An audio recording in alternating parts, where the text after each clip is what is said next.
Pabili nga, ay pautang nga ho. O, pangutang daw ho ng nanay ko.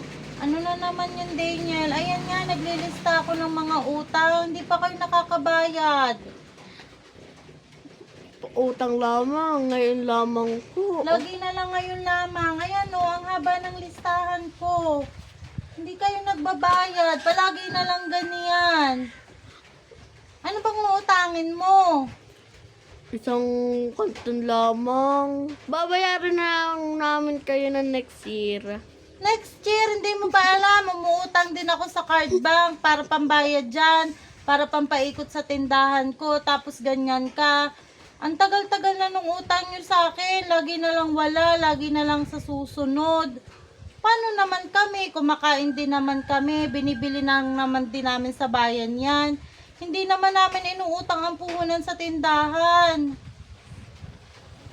Dami mo naman sinabi na ungungutang lamang ako ng sweet spicy.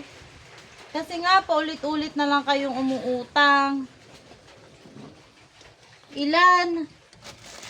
Lamang ay dalawa na po. Oh. Taba-taba nyo na nga, tas utang pa kayo ng utang.